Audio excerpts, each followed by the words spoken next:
Episode opening സീനിൽ big mom അവള് full പവറിൽ സ്ക്വാഡ് എടുത്ത് ആഞ്ഞു വെട്ടുകയാണ്. ആ ഒരു വെട്ടില് മോൺസ്റ്റർ ട്രീ ആണെങ്കിൽ വീണ്ടും തകരാണ്. സ്റ്റിച്ച് ചെയ്ത ഭാഗമൊക്കെ അങ്ങനെ വിട്ടുവരും. നമ്മുടെ ആൾക്കാർ ആ ട്രീയിൽ നിന്നും ഓരോ ഭാഗത്തേക്ക് തെറിച്ച് വീഴും. മാത്രമല്ല അവളുടെ ആ ഒരു അറ്റാക്കിൽ നിന്ന് പുറത്തേക്ക് വന്ന വമ്പം ഫോഴ്സ് അത് ആ ഒരു ഐലാൻഡിലൂടെ അങ്ങനെ കടന്നുപോയി കടലിൽ ചെന്ന് പതിക്കുകയാണ്. ഇവിടെ ലൂഫി ആണെങ്കിൽ അവളുടെ പവറും ഫോഴ്സും ഒക്കെ നോക്കി നിൽക്കും.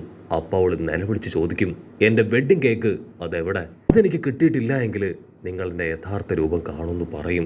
ലൂഫി ആണെങ്കിൽ പകച്ചു നിൽക്കുകയാണ്. കാരണം ലിറ്റിൽ ഗാർഡനിൽ വെച്ച് ആ രണ്ട് ജയൻസ് അവറ്റകളും ഇതേ പവർ തന്നെയാണ് അന്ന് ആ ഒരു മോൺസ്റ്റർ ഫിഷിന് നേരെ ഉപയോഗിച്ച് നമ്മുടെ ആൾക്കാർ രക്ഷപ്പെടുത്തിയത്. ഇവൾക്ക് എങ്ങനെ ആ ജയൻസിന്റെ പവർ കിട്ടിയ ചിന്തിച്ച് അവനങ്ങനെ കൺഫ്യൂസ്ഡ് ആവും. ആ മോൺസ്റ്റർ ട്രീ ആണെങ്കിൽ ബിഗ് മോമിനെ കണ്ട് പേടിച്ച് വിറച്ച് നിൽക്കുകയാണ്. അവനിപ്പോ ബിഗ് മോമിനോട് മാപ്പ് അപേക്ഷിക്കും. ബിഗ് മോം പ്ലീസ്, ദയവ് ചെയ്ത് എന്നെ ഒന്നും ചെയ്യരുത്. ഇവര് നിങ്ങളുടെ ഈ വിബ്രു കാർഡ് കാണിച്ച് എന്നെ പേടിപ്പിച്ചാണ് ഇതെല്ലാം ചെയ്യിപ്പിച്ചത്. അതിന് ബിഗ് മോം ആണെങ്കിൽ യാതൊരു ദയവും അവനോട് കാണിക്കാതെ അവനെ നോക്കി കണ്ണ് ചോപ്പിച്ച് പല്ല് കടിച്ചു നിൽക്കും. നാമി പറയും, എന്തൊക്കെ പറഞ്ഞിട്ടും റിക്വസ്റ്റ് ചെയ്തിട്ടും ഇനി യാതൊരു കാര്യവുമില്ല. നീ ഇപ്പോൾ ഞങ്ങളോടൊപ്പം നിൽക്കുകയാണെങ്കിൽ നിനക്ക് രക്ഷപ്പെടാം. നിന്റെ ചുറ്റും ഓടുന്ന ആ തയ്യൽക്കാരി ട്രീ അത് നിന്റെ ആരാണ്? അതിനവൻ പറയും, അവളെയാണ് ഞാൻ ഫ്യൂച്ചറിൽ മാരേജ് ചെയ്യാൻ പോകുന്നത്. ഉടനെ നാമി ആണെങ്കിൽ ആ ട്രീയുടെ അടുത്ത് കാര്യമായിട്ട് പറയും, നിനക്ക് അവളെ ഫ്യൂച്ചറിൽ മാരേജ് ചെയ്യണമെങ്കിൽ നീ ജീവിച്ചിരിക്കണമെങ്കിൽ ഇപ്പോൾ ഞങ്ങൾ പറയുന്നത് കേൾക്ക്. ബിഗ് മോമിനോട് ക്ഷമ പറഞ്ഞിട്ടും മാപ്പ് ചോദിച്ചിട്ടും യാതൊരു കാര്യവുമില്ല. സോ എത്രയും വേഗം ഉഷാറായിട്ട് മുൻപോട്ടേക്ക് ഓട്. അത് കേൾക്കേണ്ട താമസം പറയുന്നതിൽ കാര്യമുണ്ടെന്ന് തോന്നി അവനങ്ങനെ ഇപ്പൊ മുമ്പോട്ട് ചാടി ഓടാൻ തുടങ്ങും. നമ്മുടെ ആൾക്കാരാണെങ്കിൽ ഇപ്പൊ ബിഗ് മോമിന്റെ അടുത്ത് നിന്നും അല്പദൂരം മുൻപോട്ടേക്ക് എത്തിക്കഴിഞ്ഞിരിക്കുകയാണ്. നാമി അവളുടെ പുതിയ സ്റ്റിക്ക് ഉപയോഗിച്ച് കുറച്ച് ബ്ലാക്ക് ക്ലൗഡ്സ് അങ്ങനെ ബിഗ് മോമിന് നേരെ ക്രിയേറ്റ് ചെയ്യാണ്. അടുത്ത നിമിഷം അവളുടെ കൂടെയുള്ള ബിഗ് മോമിന്റെ അസിസ്റ്റന്റ് ആയ ആ വൈറ്റ് ക്ലൗഡ് അതാണെങ്കിൽ നാമിയുടെ ബ്ലാക്ക് ക്ലൗഡിനെ മുഴുവൻ തിന്ന് മോമിനെ നൈസായിട്ട് താഴെയിട്ട് നാമിയുടെ അടുത്തേക്ക് പാഞ്ഞു വരികയാണ്. അത് കാണുമ്പോൾ നമ്മുടെ ആൾക്കാർക്ക് കുറച്ച് ആശ്വാസം. നമ്മുടെ ആൾക്കാരുടെ ലക്ഷ്യം ആ സെഡ്യൂസിങ് ഫോറസ്റ്റ് ആണ്. അതിൻ്റെ അകത്തേക്ക് കയറി കഴിഞ്ഞാൽ പിന്നീട് പേടിക്കാനൊന്നുമില്ല. കാരണം അവർ ട്രാവൽ ചെയ്യുന്ന ആ ഒരു മോൺസ്റ്റർ ട്രീ ആണ് ആ ഒരു കാടിന്റെ നേതാവും രാജാവും. അവൻ പറയുന്ന കാര്യങ്ങളായിരിക്കും അവിടെയുള്ള ട്രീസും ചെടികളും എല്ലാം കേൾക്കുക. സോ അവനെ വെച്ച് രക്ഷപ്പെടാൻ കഴിയുമെന്ന് അവർക്കൊരു ബോധ്യമുണ്ട്. സോ അവരാണെങ്കിൽ വീണ്ടും ഇവിടെ സ്പീഡ് കൂട്ടി ആ മോൺസ്റ്റർ ട്രീയോട് കാട്ടിലേക്ക് ഓടാനായിട്ട് പറയും. ആ മോൺസ്റ്റർ ട്രീയെ കാണേണ്ട താമസം ആ കാട്ടിലുള്ള മരങ്ങൾ അവറ്റകളെല്ലാം ആ ട്രീയുടെ പേരൊക്കെ വിളിച്ചു പറഞ്ഞ് അങ്ങനെ തുള്ളിച്ചാടും. മോൺസ്റ്റർ ട്രീ ഒച്ചത്തില് അവറ്റകളോട് വഴിമാറി തരാനായിട്ട് പറയും. അവറ്റകൾ രണ്ട് ഭാഗത്തേക്ക് അങ്ങനെ വഴിയൊരുക്കി കൊടുക്കുകയാണ്. മോൺസ്റ്റർ ട്രീയും നമ്മുടെ ആൾക്കാരും അവരങ്ങനെ നേരെ മുൻപോട്ടേക്ക് ഓടും. അപ്പോൾ അവർ കാണും ദൂരത്തായിട്ട് അവരുടെ 1000 സണ്ണി കപ്പൽ അത് കടലിൽ പാർക്ക് ചെയ്തിരിക്കുന്നത്. അധികം വൈകാതെ കുറച്ചുകൂടെ സ്പീഡിൽ പോവുകയാണെങ്കിൽ അവർക്ക് എത്രയും വേഗം കപ്പലിൽ എത്താൻ പറ്റും. പിന്നെ ബിഗ് മോമിന് അവരെ പിടിക്കാനായിട്ട് കഴിയില്ല. എല്ലാവർക്കും ഭയങ്കര സന്തോഷം. നാമിയുടെ കഴിവിനെയും പവറിനെയും കുരുട്ടുബുദ്ധിയെയും എല്ലാവരും അഭിനന്ദിക്കും. കട്ട് ചെയ്ത ഇവിടെ ആ നീലത്തലേനും വേറൊരു വില്ലനും അവർ രണ്ടുപേരും പൊരിഞ്ഞ അട്ടിയിടി ബഹളം. ആ ഓപ്പണന്റ് പേഴ്സൺ ആണെങ്കിൽ നീഡിലൊക്കെ വെച്ച് ആ നീലത്തലേനെ ഇപ്പൊ അറ്റാക്ക് ചെയ്യും. മറ്റൊരു ഭാഗത്ത് പച്ചത്തലയൻ അവനാണെങ്കിൽ ആ ലാബിൽ നിന്ന് പൊരിഞ്ഞ ഫൈറ്റ്. അവിടെ ഉണ്ടായിരുന്ന ബോട്ടിലെല്ലാം അവരുടെ ഫൈറ്റിൽ പൊട്ടി വീഴുകയാണ്. ഇവിടെ ഇച്ചിച്ചി ഒരു കപ്പട മീശക്കാരന്റെ മീശ അതങ്ങനെ പിടിച്ച് വലിച്ച് മുഖത്ത് അച്ചറം പൊച്ചറ ആഞ്ഞടിക്കും. അവിടുന്ന് അങ്ങനെ സീൻ കട്ട് ചെയ്ത് ആ വൈറ്റ് ക്ലൗഡിനെ കാണിക്കും. അതാണെങ്കിൽ സ്പീഡില് നാമിയുടെ ടീമിന്റെ അടുത്തേക്ക് വരികയാണ്. അതിനെ കാണുമ്പോൾ നമ്മുടെ ആൾക്കാരുടെ ഹാർട്ട് ബീറ്റ് അത് കൂടി വരും. പക്ഷെ അതാണെങ്കിൽ പുഞ്ചിരിച്ചുകൊണ്ട് നാമിയോട് ചോദിക്കും, നിങ്ങൾ അല്പം മുൻപ് ക്രിയേറ്റ് ചെയ്ത ആ ബ്ലാക്ക് ക്ലൗഡ്സ് ഇല്ലേ, അത് ശരിക്കും അടിപൊളിയായിരുന്നു. വിരോധമില്ലെങ്കിൽ അതുപോലെ കുറച്ചുകൂടെ ക്രിയേറ്റ് ചെയ്ത് എനിക്ക് തരാമോ? അത് കേൾക്കേണ്ട താമസം നാമിക്ക് ഭയങ്കര സന്തോഷം. അവളുടെ ട്രാപ്പില് ആ ഒരു ക്ലൗഡ് വീണു എന്നവൾക്ക് മനസ്സിലാവും. നാമിയാണെങ്കിൽ അതിനോട് പറയും, നിനക്കിഷ്ടം പോലെ ബ്ലാക്ക് ക്ലൗഡ്സ് ഞാൻ ഉണ്ടാക്കി തരാം. പക്ഷെ ഇന്നു മുതൽ പറയുന്നത് കേട്ട് നീ എൻ്റെ കൂടെ അസിസ്റ്റന്റ് ആയിട്ട് നിൽക്കണം. അതാണെങ്കിൽ 100% എഗ്രി ചെയ്യും. പക്ഷെ അടുത്ത നിമിഷം നമ്മുടെ ബിഗ് മോം അവളാണെങ്കിൽ 100-110 ഓടി നമ്മുടെ ആൾക്കാരുടെ അടുത്തേക്ക് വരും.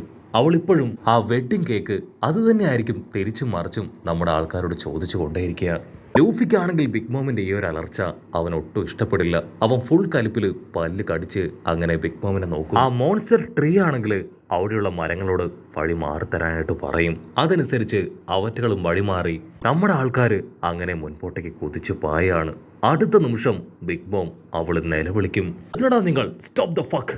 നിങ്ങൾക്കത്ര ധൈര്യം ഉണ്ടെങ്കിൽ അവർക്ക് വഴിവിട്ട് കൊടുക്കും. ഒരു കാരണവശാലും അവരാരും തന്നെ ഈ കാട് വിട്ട് പോകാനായിട്ട് പാടില്ല. ഇപ്പൊ തന്നെ അവരെ ലോക്ക് ചെയ്യാൻ പറയും. അത് കേൾക്കേണ്ട താമസം ആ ട്രീസ് എല്ലാം ഇതുപോലായി മാറി നമ്മുടെ ആൾക്കാരെ ബ്ലോക്ക് ചെയ്ത് നിൽക്കും. നമ്മുടെ ആൾക്കാർക്ക് ഇനി എന്താ ചെയ്യേണ്ടതെന്ന് അറിയില്ല. ബിഗ് മോം ആണെങ്കിൽ ഓൾമോസ്റ്റ് നടന്ന് അവരുടെ അടുത്തെത്തി കഴിഞ്ഞു. മാത്രമല്ല നാമിയുടെ കയ്യിലുള്ള വിബ്രു കാർഡ് അതിനെ കൊണ്ട് ഇനി പ്രത്യേകിച്ച് വലിയ കാര്യമൊന്നുമില്ല. ഓൾറെഡി ഈ ഒരു ഫോറസ്റ്റ് അത് വളരെ വിയർഡായിട്ടുള്ള ഒരു ഫോറസ്റ്റ് ആണ്. തീർച്ചയായിട്ടും അവരെ വഴിതെറ്റിക്കാൻ ഈ ഫോറസ്റ്റിനെ കൊണ്ട് നന്നായിട്ട് കഴിയും. മുൻപും ഈ ഫോറസ്റ്റ് നമ്മുടെ ആൾക്കാരെ വഴി തെറ്റിച്ചിട്ടുണ്ട്.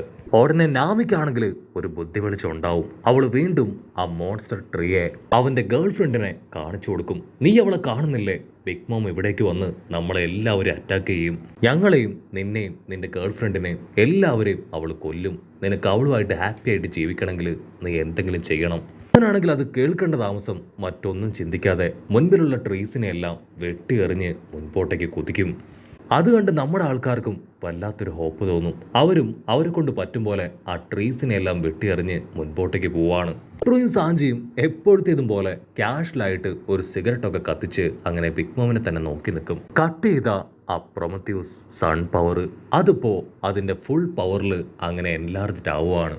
അത് ആ മോൺസ്റ്റർ ട്രീക്ക് നേരെ പാഞ്ഞു വരികയാണ്. നമ്മുടെ ആൾക്കാർക്ക് മനസ്സിലാവും ഇനിയും ആ ട്രീയുടെ മേലെ നിൽക്കാനായിട്ട് കഴിയില്ല. ആ സണ്ണിന്റെ പവറിൽ അതിന്റെ ഇലയൊക്കെ കത്തിക്കരിയാനായിട്ട് തുടങ്ങും. ഇനി അവിടെ നിന്ന അവരും ഇതുപോലെ കത്തിച്ചാമ്പലാവെന്ന് മനസ്സിലാക്കി നമ്മുടെ ആൾക്കാരെല്ലാവരും തന്ത്രപരമായി ആ മരത്തിൽ നിന്ന് താഴേക്ക് ചാടി മുൻപോട്ടേക്ക് ഓടും. അടുത്ത നിമിഷം ആ സൺ പവർ അത് മുഴുവനായിട്ടും ആ ബേസ്റ്റ് ട്രീയുടെ മേലെ വീണ് അതങ്ങനെ കത്തിയെരിയും. നമ്മുടെ ആൾക്കാർക്കാണെങ്കിൽ അത് കാണുമ്പോൾ വല്ലാത്തൊരു വിഷമം തോന്നും. അപ്പൊ അവിടുന്ന് അങ്ങനെ ക്യാമറ സൂം ഔട്ട് ചെയ്ത് മിറർ വേൾഡിലിരുന്ന് ബിഗ് മോമിന്റെ അസിസ്റ്റൻസ് അവരെല്ലാവരും ഈ കാഴ്ചകളൊക്കെ കണ്ട് സന്തോഷിക്കുകയാണ്. മോണ്ടോർ ആണെങ്കിൽ അവിടെയുള്ള സോൾജിയേഴ്സിന് ഇൻഫർമേഷൻ പാസ് ചെയ്യാണ്. ഒരുപാട് കപ്പലുകൾ നമ്മുടെ ആൾക്കാരുടെ കപ്പൽ പാർക്ക് ചെയ്ത ആ ഒരു ഭാഗത്തേക്ക് വന്ന് മറഞ്ഞു നിൽക്കും. ബ്രൂലിക്കാണെങ്കിൽ ഇനി വളരെ ഈസി ആയിട്ട് ആ മിറർ വേൾഡിലുള്ളവരെ എവിടേക്ക് വേണമെങ്കിലും എത്തിക്കാനായിട്ട് പറ്റും. കൂടുതൽ ഇൻഫർമേഷൻസ് പരസ്പരം പാസ് ചെയ്യാനായിട്ട് വീണ്ടും ഒരുപാട് കമ്മ്യൂണിക്കേഷൻ പാസ് ചെയ്യുന്ന ഫിഷുകളെ കപ്പലിന്റെ ഭാഗത്തേക്ക് അയക്കും.